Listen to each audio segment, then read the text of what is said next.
Hey, what's good, everybody? Hope y'all having a blessed day. Wonderful day outside today, you know what I'm saying? But we decided to go straight to the video, dog. Let's get it. Yeah, like, when you need me, I'll be there for you. I'll be there for you when you need me. Let's bring in former Assistant FBI Director Chris Swecker, and let's pick it up where Pam Bondi left off. Do you think the feds will actually be able to establish jurisdiction in this case? Because I still think that's a little bit of an open question. And if so, if they are able to establish jurisdiction over a mass transit system, how far could the Trump administration go in going after mass transit crime in all of our cities? Yeah, I mean, they did manage to sort of shoehorn a federal crime into this scenario, and I applaud them for that because, look, I live in Charlotte. I chaired the Crime Commission in North Carolina. I'm a former assistant DA. I see a broken system here in Charlotte, particularly when it comes to accountability in the area of prosecutions of all kinds of crimes. So, you know, federal statutes have teeth.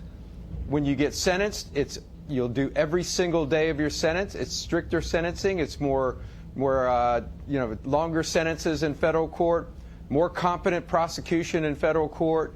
So I applaud that. They may have to wait in line for the local prosecution, but this ensures that none of those sort of blue state, progressive, soft on crime policies will come into play here.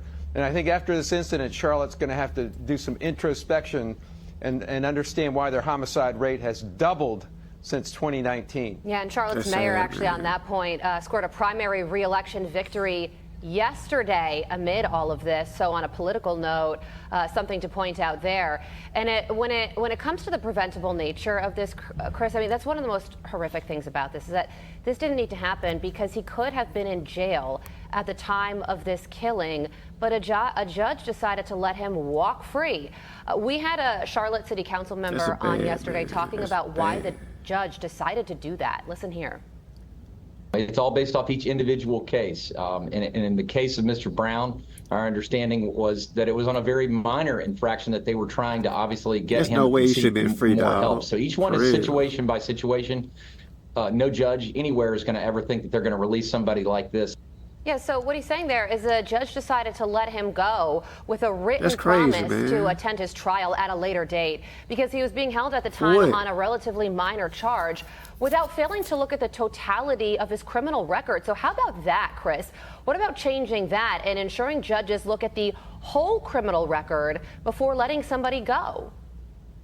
That's ridiculous, man. Yeah, it seems so obvious. You know, you shouldn't have to codify it in Put a him law in jail, bro. that you have to look at the 14 offenses that this guy had been involved 14, in. He was a career criminal. And look, I think everybody's getting tired of this deer in the headlights attitude when there are mental health issues involved. This is not the first time this guy's ain't no mental health issues, man. Violent crimes. I mean, it should be in jail, bro. There are throughout his previous incidents, his own mother, his own attorney begged the court system to put him into a mental health program, to get him evaluated, to get him into in a situation where he was incarcerated while receiving mental health care and not be a danger to the public on a transit system like this. I mean, this is not the first time somebody has come up behind a passenger in this particular transit system and stabbed them.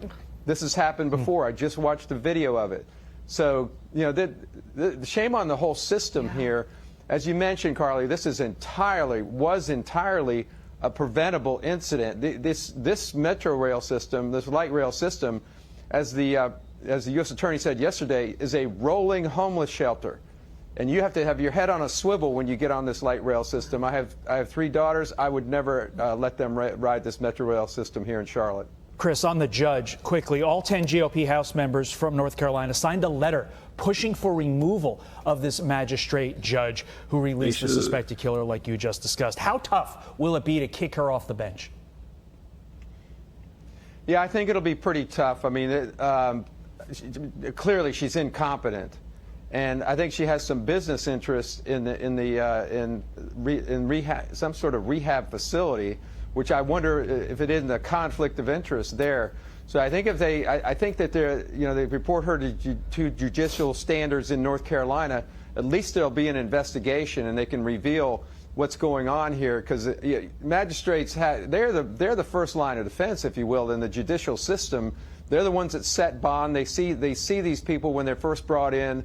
They make the decision as to whether they're going to go right back out on the street again, and too often that's exactly the case. They're right back out on the street. The DA's office shares some responsibility because they clearly have established these soft on crime policies: no cash bail, no prosecution of drug offenses, minimal prosecution of misdemeanors and low-level felonies, and that's the breeder ground for career criminals.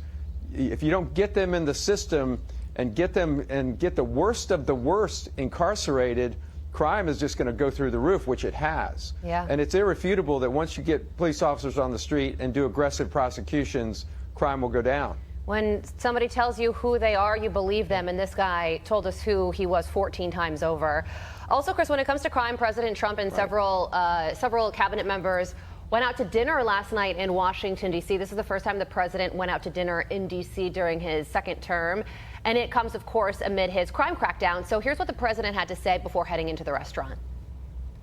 We're going to be announcing another city that we're going to very shortly. We're working it out. We'll announce it probably tomorrow.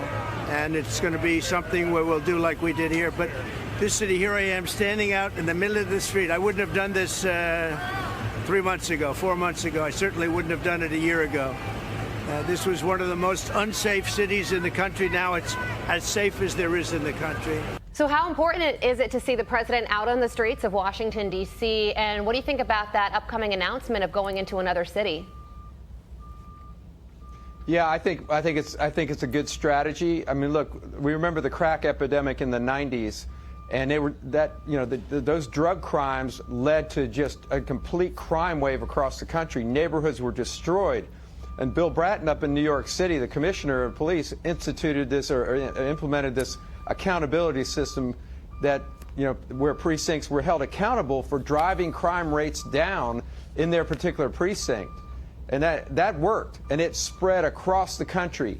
And crime rates, which had spiked through the roof, went down. And the theory is aggressive, proactive policing and proactive prosecutions, targeting the worst of the worst, getting them off the streets and incarcerated, will drive crime rate down. Visible policing, proactive prosecutions. And I proved it when I was at Bank of America, when I was head of security there. If you put an armed guard outside a bank, it didn't get robbed.